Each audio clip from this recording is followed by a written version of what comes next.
Oh, hello. All right. Can y'all hear me? Is the mic on? Can y'all hear me? Is the mic on? Okay. I like to hear it. Perfect. How's everyone doing? Good, good, good. I am so excited to be here. Should get this right. There we go.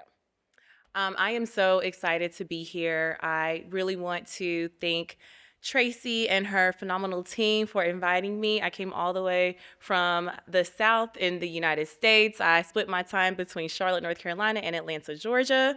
And I was looking at the weather difference. I had to actually borrow a big coat from a friend because it is 65 degrees Fahrenheit where I am, which translates to like 20 degrees Celsius. Uh, yeah, so I had to learn how to bundle up to get here, but I'm really excited and honored to be able to spend the next few days with you all. A little bit about me. Hello, I'm Latesha, pronouns she, her. I'm originally from North Carolina. Has anyone been to North Carolina? Okay, where at?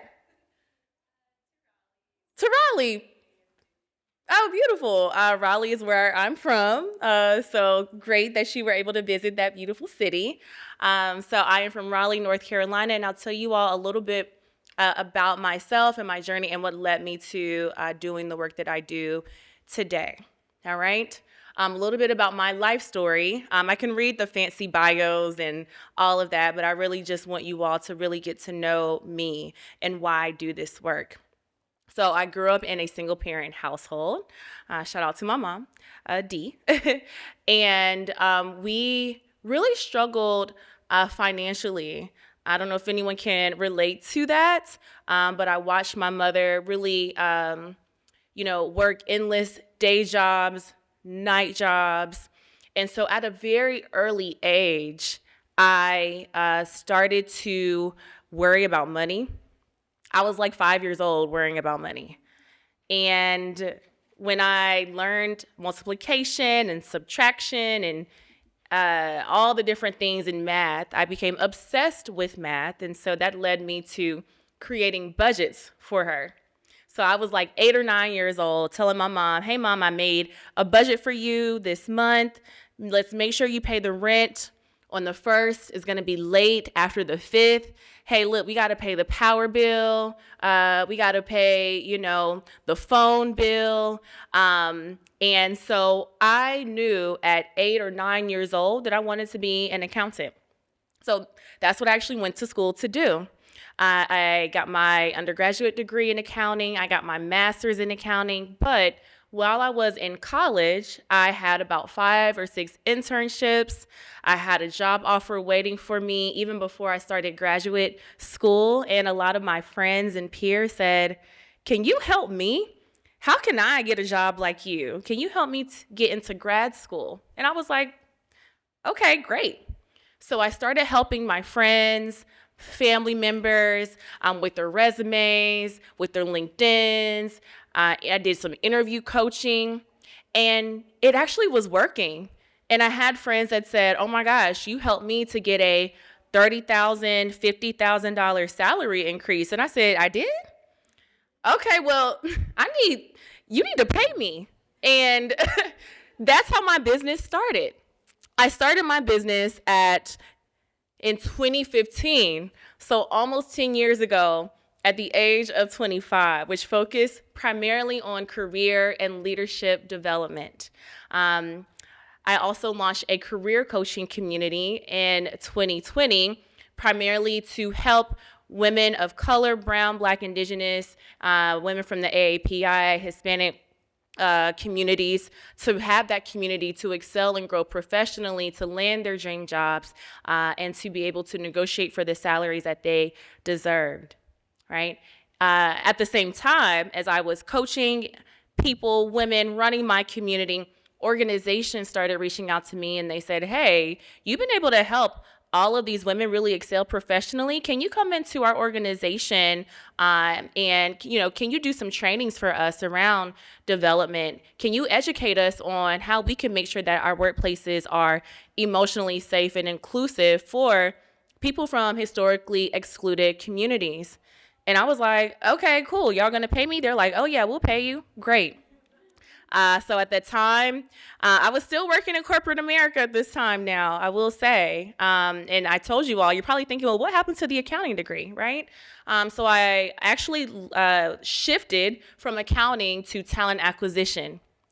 At that same time, while starting my business, I said, well, if I can learn what the barriers are for our communities and our people through interviewing, hiring, recruiting, promotion, managing others, right? I can take that experience and apply it to my business. And so I was able to get paid to learn on the job what it actually takes for employers to treat their employees with equity and care, right?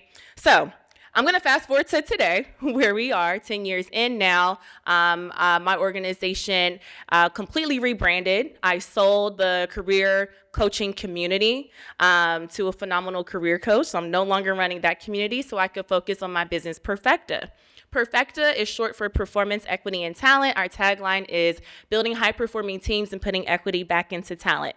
So we do that through things like I'm doing here today, workshops, training leaders, having conversations with CEOs and CHROs and leaders at the top on how they can make sure they are creating a culture where everyone can thrive. Outside of that, I have a cat named Nipsey Hussle, my tuxedo baby. I love my hobbies. Let's see. I love concerts. This year alone, I went to several. I think my favorite one this year was probably Missy Elliott. That was fun. And I also just recently got into Pilates. So a little bit about myself, and I am very excited about what we're going to be discussing today. You all do have a little workbook if you want to follow along. Take some notes, take screenshots of this. I am not your typical keynoter or presenter. I love feeling the energy from you all in the room, so please feel free to smile, give me some head nods, give me a little bit of energy, okay? I'm doing my best up here. And I think that'll be it. I may ask you all some questions as well, so feel free to just throw things out there, and I definitely want to leave time at the end for questions. All right, so, I probably should have said this, and I'll go ahead and say this now. Outside of the training and coaching that my organization provides, we also do create DEI, or diversity, equity, and inclusion strategic roadmaps and frameworks, training programs. We create inclusive recruiting programs. We help our clients create mentorship and sponsorship programs. Anything that is related to helping organizations have a healthy employee experience, we pretty much do it all right? So, how many of you all are familiar with the terms diversity, equity, and inclusion? Let me just see a raise of hands here. It has been in the news a lot lately, where everyone's saying DEI is bad, DEI is this. Have y'all seen those headlines, right? And I'll say, even for someone that has been in this industry for quite some time, it is emotionally exhausting. If you are someone that really truly cares about building community, making sure that other people feel seen, heard, and valued, you all know the emotional and physical labor that goes into that. And for many of us that's doing this work, that's navigating our own systems of oppression, right? Navigating racism, sexism, misogyny, heterosexism, ableism, homophobia. There's all the isms and all the phobias. It's a lot even for us personally, right? And so for anyone that is doing this work or does care about it, what I do want you all to know is that companies are still committed to this work, right? They're not talking about it in the media, right? Because that's not clickbait. No one's going to click on, hey, company is still doubling down on their diversity, equity, and inclusion efforts. No, right? But what's going to get the media's attention are the companies that are completely pulling back on those efforts, right? So I'm saying all that to say is that companies are still committed, because at the end of the day, even if we were to throw out the terms, the work is still important. And I've told many of my clients and different leaders this: I don't care what you call it. You don't have to call it DEI. You can call it A, B, C, D, E, F. I don't care. But really what's important is, do your employees feel like there is access to opportunity? Do they feel like they can call out their manager and have, oh no. Oh yeah, is that an alarm?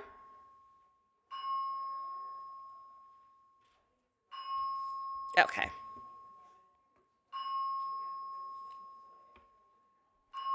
Okay, I guess we should all exit.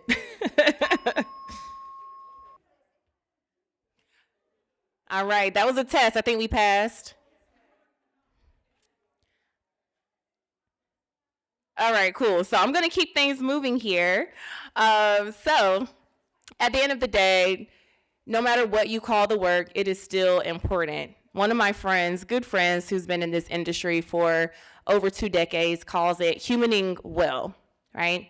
So what I really want to do by the end of this session is to equip you all with tools, language, tactics, and strategies that you can take back to your individual workplaces and have conversations with your leaders on how to make sure that you are able to thrive well.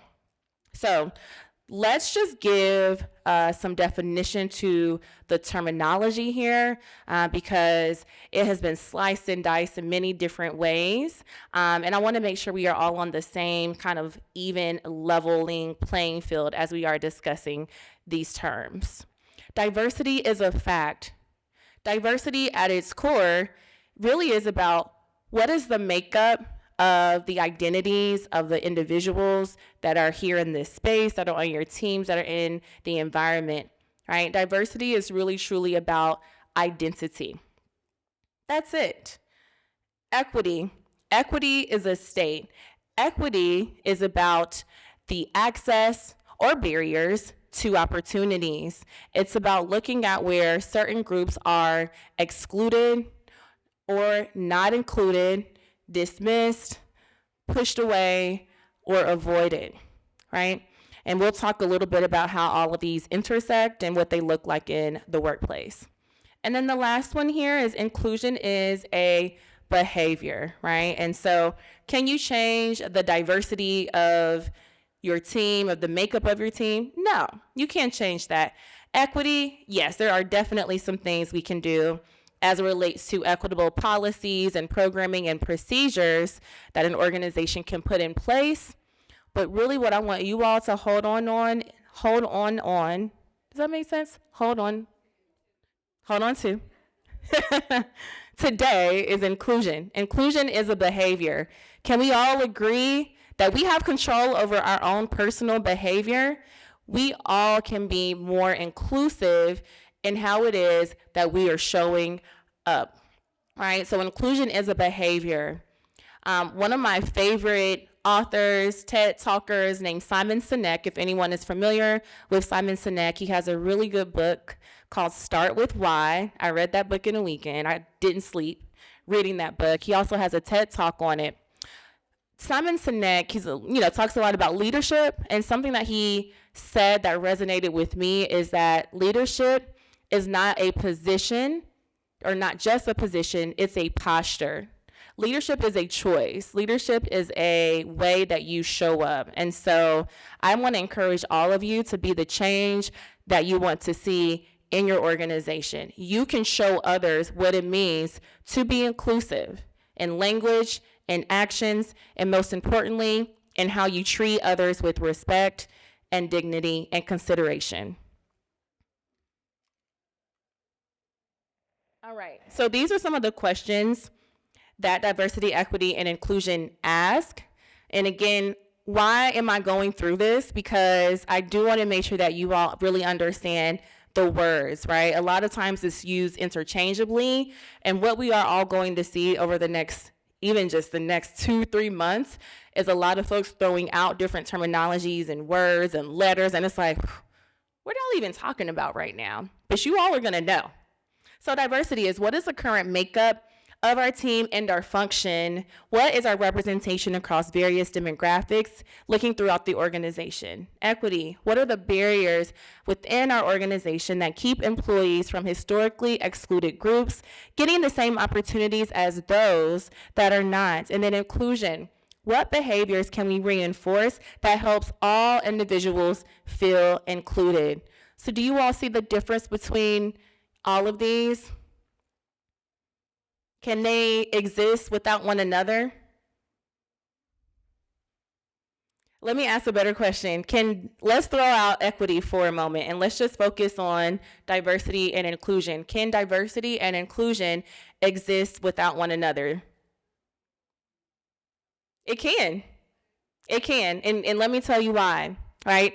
When I look around this room, there's so much diversity in here, right? And when I talk about diversity, I don't mean just race and gender. There's so many different ways to look at diversity. And that's something that I do love about Canada, is that Canada is so diverse. Even when I landed, I said, oh my gosh, I have never, never been in a place that is so diverse outside of Atlanta, Georgia, where my home is, in New York, right? But going back to the point, diversity. An organization can be diverse and not inclusive, right?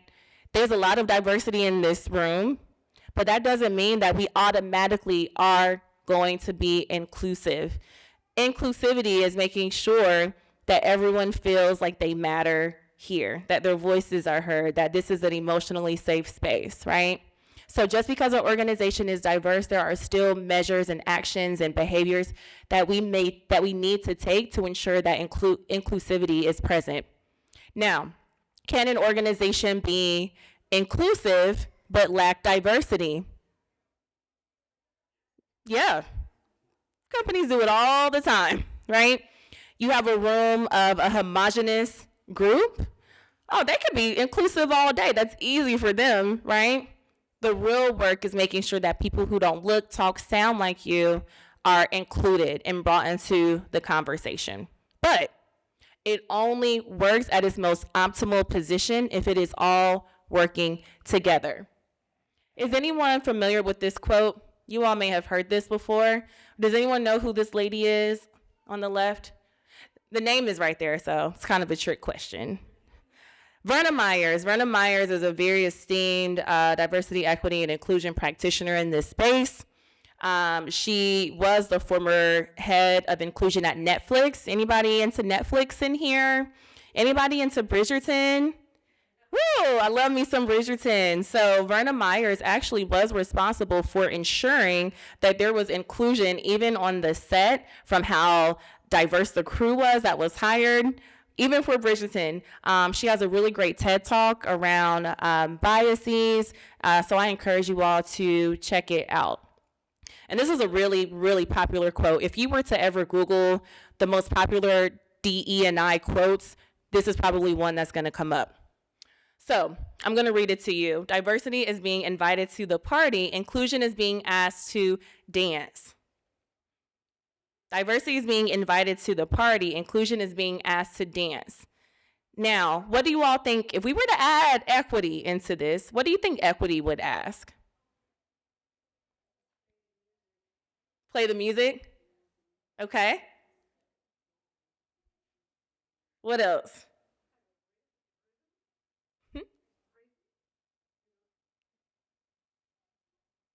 Making sure there's rhythm? Yeah. What are the different ways that someone could be excluded from the party? Go ahead, you had a hand. Yeah. Clear dance floor, I love that. Another really popular one, so I've heard music. Music is very important. We need music at a party, so I like how y'all are thinking about that. Rhythm, right? Or acknowledging that everyone may not have rhythm too, and that's okay. And then you also said making sure there's a clear dance floor. Another way you can also think about equity is, were you raising your hand or were you just, okay. Do we have transportation to the party? How are we getting to the party? I can't drive. I don't know. So that's another way you can think about it. So what do you all believe are the benefits of diversity and inclusion? Just throw out some words now. Okay. Ideas, having diversity of thought, perspectives. Innovation, yes. If y'all keep throwing out the right words, that will make the next few slides very easy for me. Anyone else? Stronger team, better performance, absolutely. So let's get into some of these stats here. There is a business case for diversity, equity, and inclusion. And so whenever anyone tries to maybe present an argument that it is not important, I want you to say, oh, you know what? When I was at GROW Women's Leader Summit, I learned that companies that are more diverse, equitable, and inclusive outperform their competitors. 35% more likely to outperform. Gender diverse companies are 15% more likely to do so.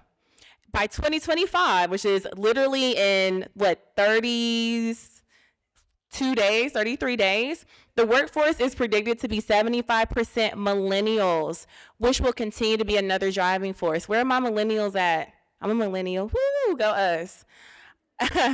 As we look at the workplace is more diverse than it's ever been before.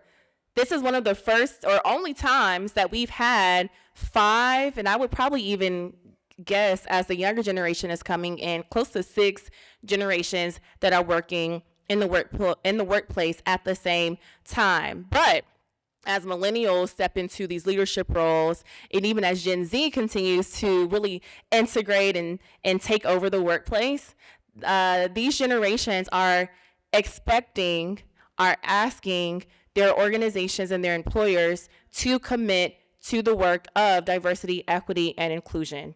And you already said that diverse teams are more innovative. They're also more creative as well because there's more perspectives. And when you have more perspectives and ideas and thoughts in the room, right, the more expansive and creative your teams will be. Now, bringing it down to how we feel when we show up at work, diversity, equity, and inclusion is actually really good for employee well-being and mental health. Employees who feel included are 28% more engaged at work, 19% more likely to have greater well-being in their lives, 43% more committed to their company, 51% more likely to recommend their company as a great place to work, and 3 times more likely to stay at the company, right? When we walk into a workplace, or when we enter a workplace, 9 times out of 10, we're probably looking for people that are like us. We want to feel seen. We want to feel like we have people that we can relate to, right? And maybe some of us are one of the only. We're all one of the only women, right? One of the only people of color, right? Maybe one of the only folks on our teams from our generation. And if that is the case, if you have people that you're working with that value the diversity that you bring, that will make your employee experience that much better. So a few more reasons behind the business case: reduced profitability, talent drain, and higher turnover goals. I'm just gonna merge this all into one, right? When an organization is not diverse, equitable, and inclusive, the people just don't stay, right? I'm not gonna stay at an organization where I don't feel seen and valued, right? So what does that lead to? Employers losing good talent. Good talent is expensive. Y'all ever lost someone really good on your team, right? Or maybe you left a company and then your old coworkers are like, girl, when you left, everything just fell down. We are struggling, right? Good talent is costly when they leave, right? Innovation and market growth. So stifle innovation and miss opportunities. I'm gonna show you all some examples and real life scenarios of what this actually looks like when organizations miss the mark here. That could look like missing the mark in terms of employer branding. I'm sure we can all point to organizations that have had a huge miss when it comes to connecting with their customer base, right? And then we've already talked about this a bit, but employee engagement. So lower morale and then reduce commitment. Again, if I don't feel valued, I'm probably just not going to work as hard, right? We want to work for leaders that we know care about and value us. And so these things cost the bottom line, right? So how does this impact organizational success? I've already talked about many of these here, as you can see on the slide: employee well-being, innovation, employee engagement, emotional safety, and then creativity. So let's talk about some examples or ideas when organizations completely got this wrong, right? Barnes and Noble, this was in 2020, they launched a campaign for Black History Month. And what they decided to do was to swap out some of the faces on their book cover. So Dorothy from The Wizard of Oz would now be a Black girl with textured hair, and Frankenstein's monster would have brown skin and a high fade, among several tease revisions. This actually went live, and a lot of folks spoke up, had a lot of issues with it. She's like, yeah, why would they do that? Because what could they have done instead? Profile Black authors. Hello, we playing revisionist history. Why are we doing that? And so it lacked authenticity, and it just lacked creativity. Has anyone seen this image in the middle? Gucci released this hoodie sweater of some sorts, it's like a hooded, turtleneck mask thing, I guess, and they called it blackface. It's horrific. It got a lot of backlash online, and they ultimately took it down, right? Here on the right-hand side in 2021, Burger King UK released a tweet that said, "Women belong in the kitchen." Now, you may be thinking, who is in the room when these decisions are being made? Who is saying, oh yeah, this is gonna eat, everybody's gonna love this, you should definitely do this? Who is in the room? Clearly, they are lacking diversity of identity, of perspectives, of thoughts, right? You should have someone there that says, hey, maybe we shouldn't do that. I'll give you a personal example. When I was working in recruiting, I was in charge of hiring and growing our internship team, or our interns for the summer. And one of my colleagues was planning our annual intern conference, right? She wanted to host, as we were looking at different locations, she wanted to host this intern conference at a plantation. Now, I'm seeing all the screwed up faces like,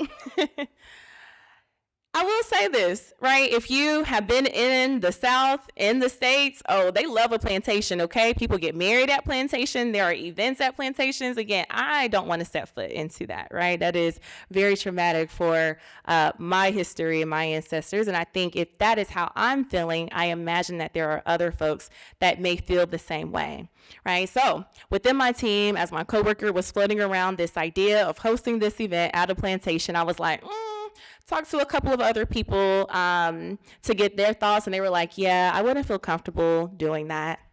And so I actually brought that up to the team, and we went with another location, right?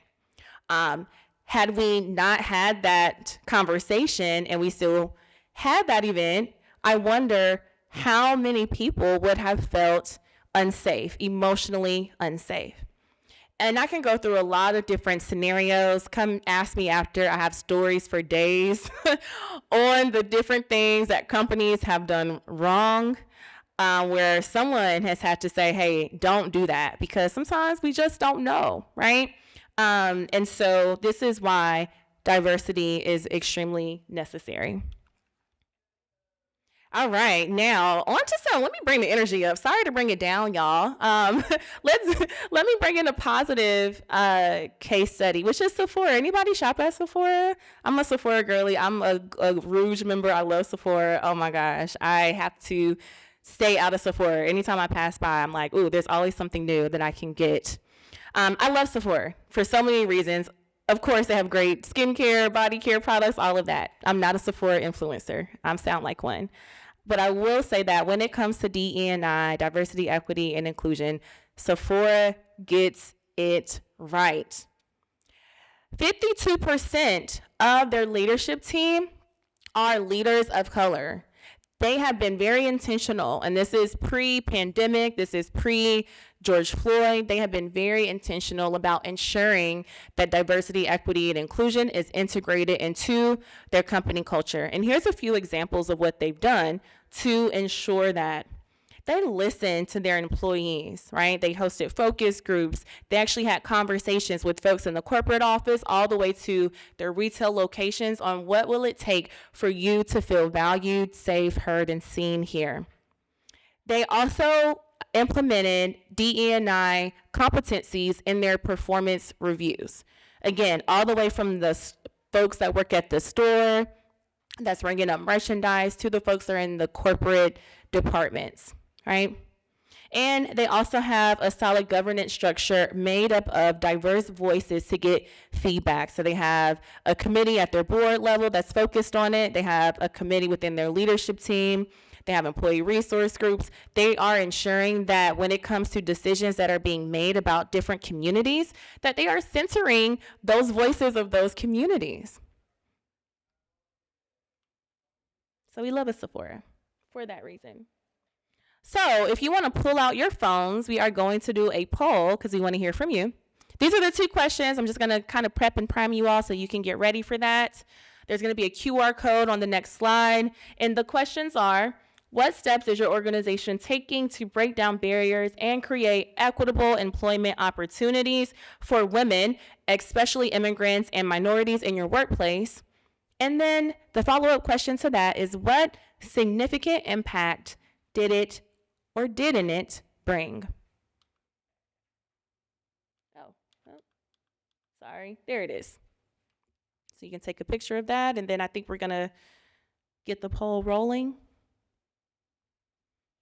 All right, so basically, you can just answer the questions through the shown QR code on the screen, and we'll give you 10 to 15 minutes to answer the questions. Thank you. All right, I think most of them are now done with the questions. Latesha, you may now proceed. Okay, thanks. All right, so I would love to maybe hear from a couple of folks that actually was able to complete the questions. If you don't mind, maybe coming up to the mic here and sharing, or you can just stand where you are, whatever you feel comfortable with. Anyone?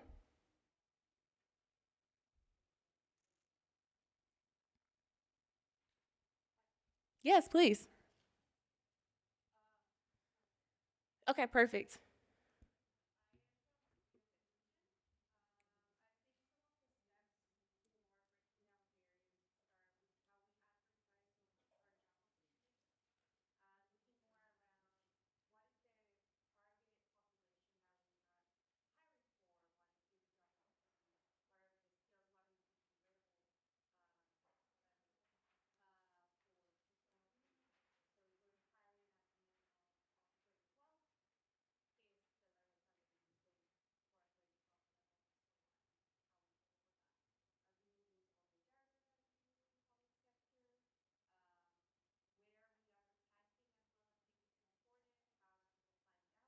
Yes.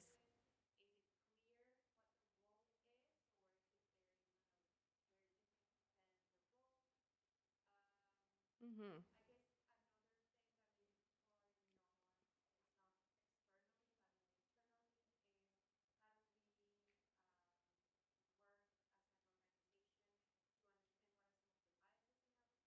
Mm-hmm.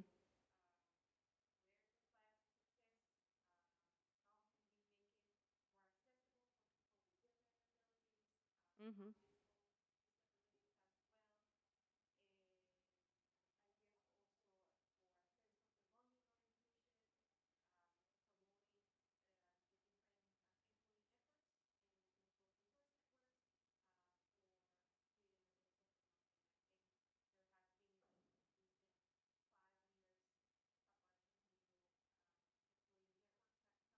Mm-hmm.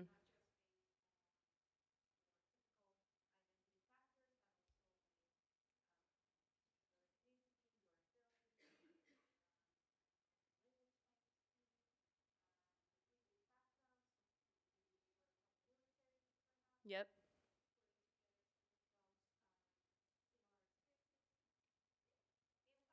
Do you mind giving her the mic? Okay, thank you. We're gonna get you the mic. So We actually have a mic at the center aisle. You can go in there I'm so sorry to everybody can hear the question. sorry to make you all. I can't hear well, but I'm like, yes, everything you Is it say sounds better good. now? Yes, And I think this the impact. I think for everything on DNI, it would be hard to see it right away, but I think it takes absolutely. time. So I think the impact can be from employee engagement. Um, right now, we're collecting data of those kind of self-disclosed data, the data that we can collect. Yeah. But yeah, I think anything on that area is going to be we're going to not see the impact right away. Thank you. Let's give her a round of applause. That was great. You should come up here and co-facilitate with me.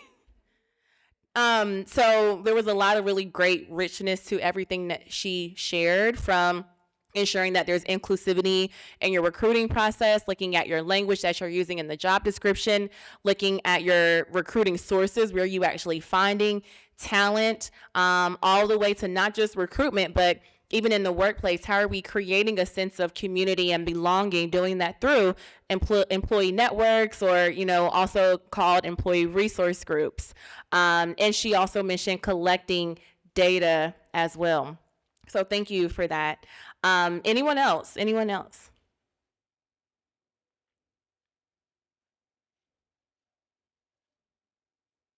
I see y'all trying not to make eye contact. Just one more person.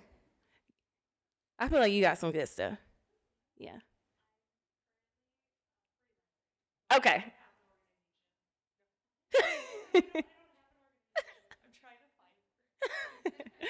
Well, what do you look for as someone who is looking for work? What's important for you?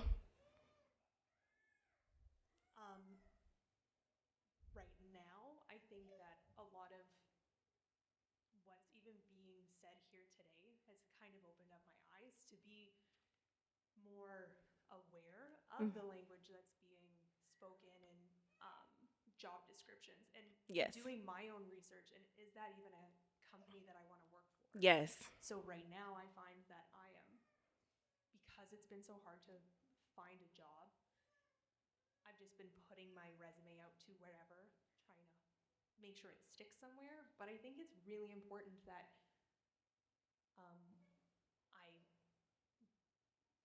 that we put our energy into places that are doing work like this. Yeah. I think that it's important for people in the job market, yeah, to help those companies. It is. Shine. Yeah. Put our energy into that. Absolutely. Thank you for sharing. Thank you for letting me put you on the spot. Round of applause. And this is just a message for anyone that is looking for work. Just know that just as much as these companies are interviewing and vetting you, you should be interviewing and vetting them. And the recruiting process will tell you a whole lot about the company culture. So pay attention to the diversity of the folks that you're meeting with. Pay attention to how they are branded even online. But pay attention to the questions that they're asking you, how they are trying to assess you or get to know you, even in the recruiting process as well. Because you don't want to ignore those red flags, right? I know in other workshops when I talk about the job market, it's almost like dating, right? When you are applying and interviewing and you're kind of entertaining different companies, same goes for dating. Sometimes we ignore those red flags in the beginning, and that is the reason why things don't work out a few months from now. And so, as you are going through the job market, just know that you want to pay attention to how you are being treated. Ooh, my therapist will be so proud of me right now. All right, so I wanted to share this with you all quickly. I'm not going to get too in the weeds here because this is a bit Kind of technical, boring a little bit, but when it comes to really assessing if an organization is really practicing and measuring if it is diverse, equitable, and inclusive, at my organization, we created a maturity model. We have an assessment tool. We do have a free assessment, so if you are interested in taking that for your organization, just find me after this. But with that being said, we measure an organization's level of DE&I on a 5-level rating scale. Many of the organizations we work with are around that 2 or 3, and we're trying to help them get to a 5. The goal is to get them all the way to the highest level, right? For some organizations, they don't recognize how important this work is until they have significant turnover. They're losing a lot of great talent. Or sometimes it's a lawsuit. I'll be honest. Sometimes they get legally tied up and they have to do something about it, right? And then they call us at Perfecta. So looking at the different levels here, an organization essentially will start with not having a strategy, not having anyone that's really owning this work, executing this work, planning, creating strategies, all the way to level 5. Level 5 is nurturing a culture of excellence where employees feel valued, heard, and seen, all the way from the recruiting to being at the organizations to getting promoted, working their way up. Also, when an organization is at a level 5, when they think about creating strategies from branding, from sales, on how they are targeting their customer base, DE&I is at the core of that. It is every organization's goal, or should be, to get to a level 5, but there is a lot of work, and I think you said this, like, it just takes time. There's a lot of work that goes into getting them to a level 5. One question that I get a lot is, are there any organizations that you know that's at a level 5? And there might be a couple that I can think about. I would say like a Sephora, right? I would also add in Ben and Jerry's as well. If you all follow Ben and Jerry's, they are very, very inclusive and equitable. They don't play that. Are there any organizations you all can think of that might be at a level 5? Or any organizations you all think are doing it right?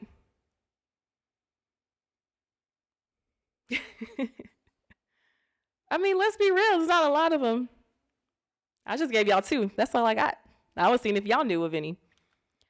So let's look at the 6 categories. And within this is where I really want you all to take some notes, to think about what this might look like within your organization. I'm going to be giving you some different ideas and examples that you can take back to your employer to say, hey, have we thought about doing this? Or can we look into doing this? Talk to your HR teams, right? Talk to your affinity networks or your employee resource groups.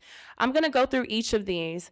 Governance. Governance describes the systems and the teams that are actually owning this work. Too many times, this work is performative. What do I mean by performative? We're saying, hey, we care about this work. We're committed, right? But then everybody's like, well, what are y'all doing? You can't just say that you're committed. You actually have to be doing the work. So governance is related to how this actually is functioning within an organization. Does the organization even have a diversity, equity, and inclusion team? Does the organization have employee resource groups or employee networks or affinity groups? Do these people have budget and visibility at the organization, right? Does our organization have committees or councils? Meaning, who's actually having the conversations internally, and then who is actually implementing on some of those initiatives? That is your governance structure. Talent programs, I think a lot of what she shared earlier was really about the recruitment piece of it. So how inclusive is our recruiting? A different or some more additional ways you can think about talent programs is retention, performance management, promotion as well. And so how diverse is our leadership pipeline? If I join an organization as a Black woman, do I have opportunities to advance within the organization, right? I would also Also, what you'll find within talent programs is having access to social capital, mentors, sponsors. So this is where mentors and sponsors would fall. Employee experience and culture. How are we actually acknowledging and celebrating the diversity and the different identities within our organization? So this looks like different programming that we may have around certain times of the year. This is all about shaping the employee experience, communications is, as well. So how are we socializing this work? Are we talking about it at town halls and company all hands meetings? How are we even branding ourselves online in social media? What does our careers page on our website look like? Are we speaking to the work that we're doing? Stakeholder engagement is when you really get into not just employees, but looking outside of the employee base. So how are we supporting the communities that we serve or that we seek to serve? Philanthropic efforts, if we have any campaigns to donate to charitable causes. And then you have accountability and reporting, because you cannot track what you don't measure. And so are we actually setting goals around this work, or are we just throwing blanket statements out there and hoping that something sticks? That is really what shows that an organization is fully committed. So let's talk a little bit about the barriers here that women face at work as it relates to those 6 areas of success that I shared with you. What does an organization get wrong, right? What are the barriers to being fully at that level 5 for women specifically? The first one is stereotypes and gender norms. What are some of the stereotypes that we face as women in the workplace? Just throw them out there. Ooh, sleeping your way to the top. Let's take it there. I love it. What else?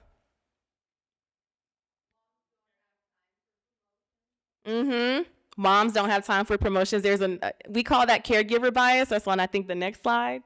But yeah, right? They think that we don't have time, right? We're not committed to our careers. And I truly believe that as women, we can have it all. We can have the family and we can have the career. What other stereotypes? We're not qualified enough, right? We're not natural born leaders, right? And there are studies that show that the natural qualities and characteristics that women have, being empathetic, being understanding, being communicative, these are actually things that do make a better leader, right? Any other stereotypes? All right, I thought I heard some other folks. All right, next one is lack of mentorship and sponsorship. We've already talked about that one, right?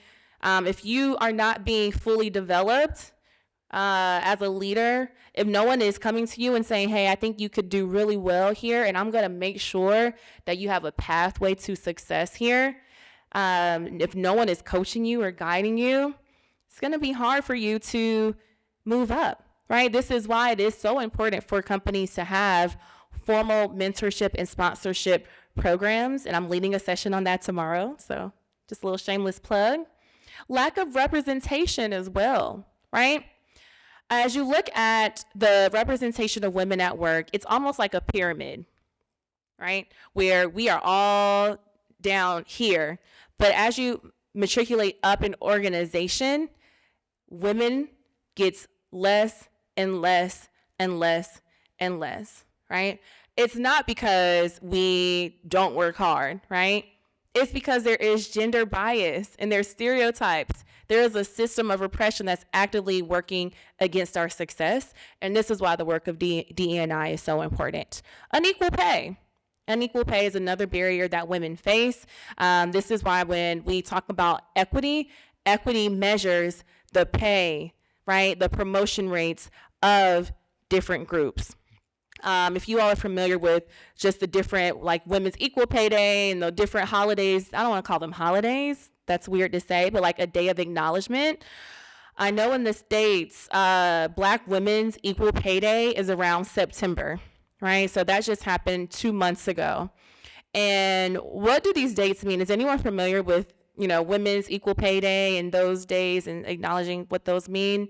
All right, so we had Black Women's Equal Pay Day in September of 2024, 2 months ago, right? Why? Where did we get September from? Well, if you look at January of 2023 all the way to September of 2024, that represents what a Black woman, or how long a Black woman would have had to work to make the same amount that a white man earned in 1 year. So that's where those equal women paydays come from, right? And those disparities exist for every single group. Double standards in performance. As women, we are really judged more harshly. Bias in hiring and promotions, and then caregiving bias, right? We've already talked about that as well. They think because we're raising our families, we're taking care of, older, aging parents and family members, that we are not fully committed, right? That's just not the case. So what can companies do? Training and awareness. Oh, actually, let me change it here. What can companies do? And so I think I'm going to close out after the next slide. So if you do have any questions, I think we have a few minutes for questions. What can companies do? I could talk about this all day. I can give you 50 things, but I don't want to overwhelm you or give you a headache. So I'm just going to give you these here. Training and awareness. Conduct bias training for all employees. At Perfecto, we facilitate bias trainings around different areas. Bias in hiring, bias in giving and receiving feedback, bias in performance management, right? Conduct training for everyone. Bias also not only shows up in hiring and recruiting and performance management, it also shows up in how we're thinking about serving a diverse customer base. It shows up in our meetings, right? So everyone needs bias training. Policy reform, so standardizing hiring, promotions, and pay review processes. Standardizing those processes as much as possible. Accountability, so tracking certain metrics like pay equity, representation, and advancement rates. And I'll tell you that for every organization we work with, when we've actually pushed them to track these metrics, they think, oh yeah, we're promoting women at the same rate. Look, we had such and such over here, we got her over here. But when they actually really look at the data, it is astounding the disparities that exist, right? And someone who's been doing this work for a while will tell you that leaders will deny until you put data in front of them and they're like, ooh, okay, yeah, I didn't even realize that. And then the last one here is leadership development. So women, we need to be developed in the workplace. And so we always recommend that organizations create programs to sponsor, mentor women leaders, make sure that we have the social capital, make sure that we have access to senior leadership. So this is my invite to you as we close out. While an organization sets the tone to building a diverse, equitable, and inclusive workplace, it's everyone's responsibility, right? And so you all can make a difference, no matter if you're in the C-suite, if you're leading HR, if you just started at an organization. You have the ability to make sure that someone on your team, someone that you're managing, or even someone that's managing you feels included, safe, heard, valued, and seen.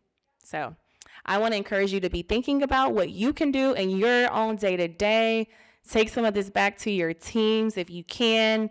Even if you are going through the job search process, right? And you turn down an offer because the companies are not being inclusive. Give them that feedback, y'all. We need to start telling people and organizations about themselves. I truly believe in that.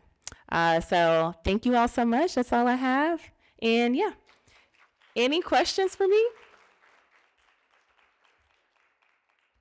All right, so we are now open for questions. For Latesha, please feel free to go at the center aisle and use the microphone for your questions. Thank you. And I'll say I'm an open book. It doesn't have to be about diversity, equity, and inclusion. It could be about work, business, career, whatever. So no question is off limits if you have any.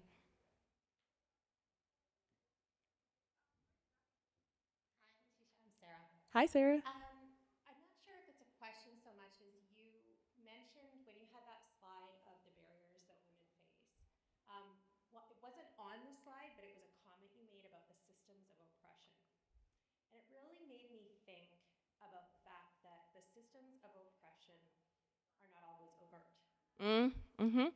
So we might go into workplaces that have DEI programs, they have employee representative groups, they have all of the markers. Did I get turned off there? Okay. They There have we go. all the markers of being really inclusive workplaces. And yet, the people at the top are not even aware of the systems of oppression that are still in place. And I want to give you an example of that because when I was a new mom, my kids are now 16 and 13, but I was a new mom, I was struggling with 2 kids under the age of 3. I'd just become a first-time manager, and I remember getting a call from my leader where she said, hey, we need to talk about your hours of work. The senior vice president walked past your desk and you weren't there at 8:30 a.m. And that's not acceptable. Wow. And what was really interesting, I mean, it took me years to sort of process that and understand why it upset me so much. It was because there was zero flexibility for the fact that I live 45 minutes away from work.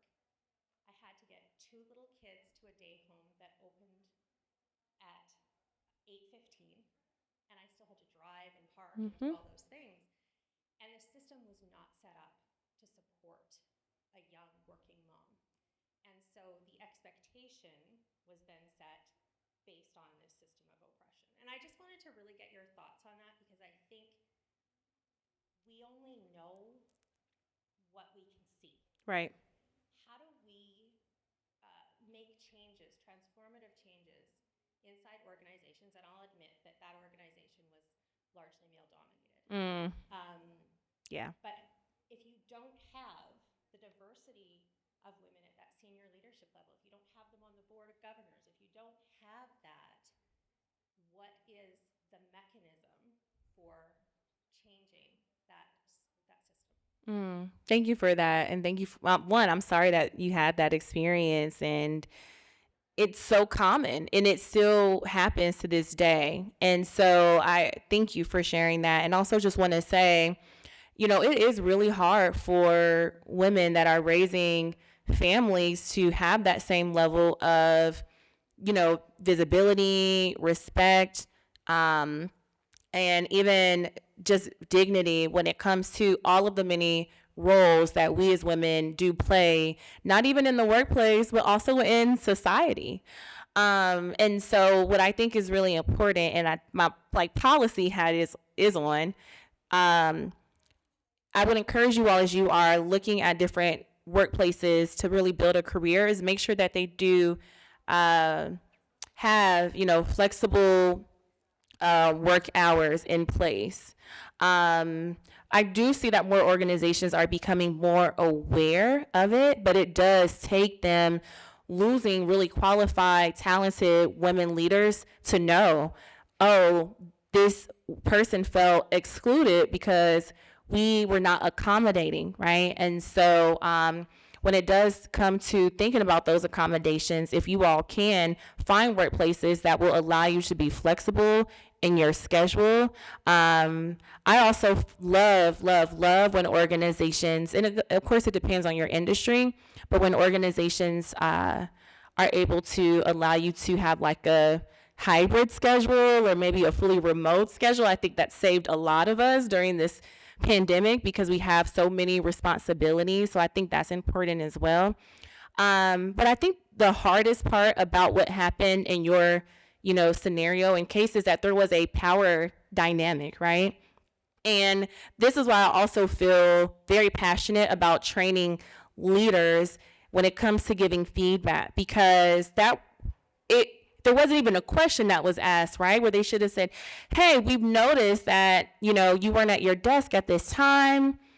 What's going on? Let me know. Like, what's up, right? And this is why, I really believe in inclusive leadership training in organizations requiring or holding leaders up to a standard of inclusivity in their management.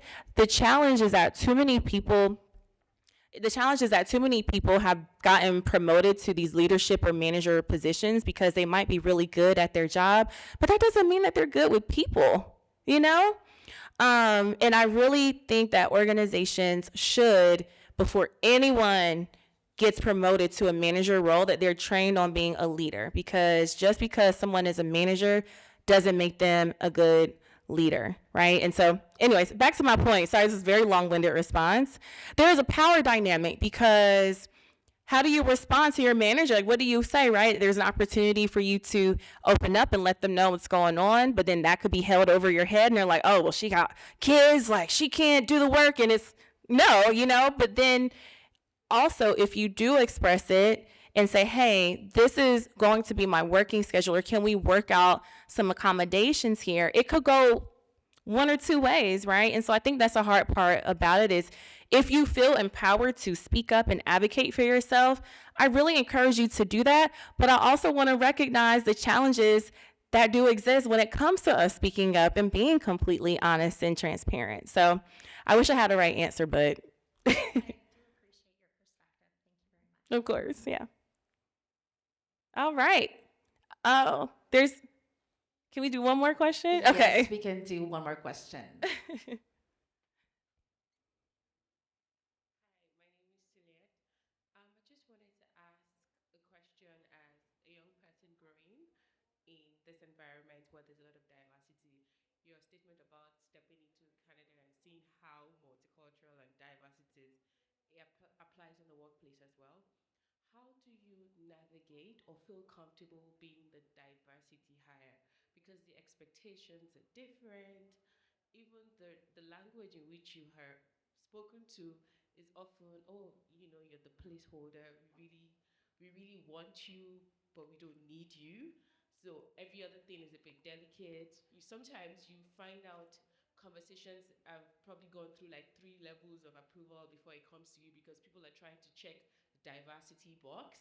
So at the end of the day, it's like, if you say yes, if you say no, there's a lot of expectation on you, and your own character is also how others are judged in that box of that. Is like, oh, if you get it wrong, it means maybe XYZ other people will not even get the opportunity to fill that box. So you're working you're just overthinking the process, despite it being a DEI workplace. In their minds, they're doing the right thing, but there's just pressure. Yeah, thank you for that question.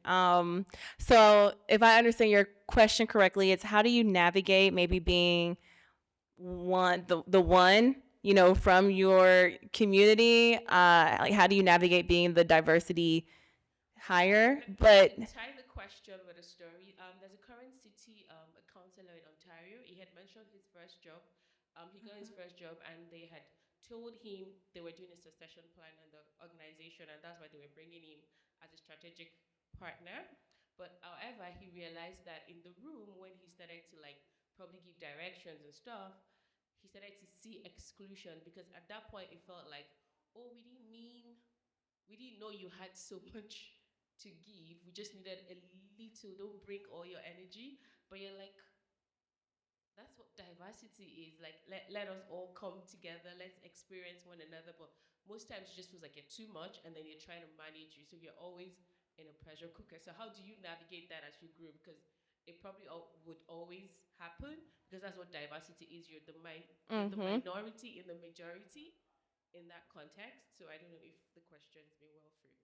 yeah, one, I would say we really don't need to dim our light. People are already going to be intimidated by us, whether we're quiet, whether we speak up. No matter what we say or do, people are going to have their own biases, assumptions toward us, right? And so I relate to that experience. I was told in corporate America that I had a really bad attitude. Well, they didn't say really bad, but they said I had an attitude because I would advocate for myself. And they did not like that. And what I think is very important for many of us that are from underrepresented groups is have your own community, really find your community and find your people, find your allies, get a mentor to bounce ideas off and talk to, And also respectfully check people or question them. Question them. I know my time is up, so I'm gonna say this one last thing. I didn't talk about it, which I probably should have put it on the slide, but we deal with a lot of microaggressions, right? Where people come to us after a presentation and say, oh my gosh, wow, you're so articulate, right? Or they're like, but where are you from? Oh, I'm from Raleigh. No, no, no, but where are you from? Like, where are you really from, right? Start looking at these people like they're crazy and be like, what do you mean by that, right? If they say things, just be like, what do you mean by that? A lot of times this is their problem, their insecurity, and it has nothing to do with us. So I do think like we have to have a very like strong sense of self, know our values, and focus on finding our community and our people, because you are, unfortunately, even in 2024, going to come across people that have never interacted with us before until the workplace. So it is a lot of emotional labor, and a lot of physical labor. But this is what makes us, you know, as women, people of color, so on and so forth, so resilient. So thank you all.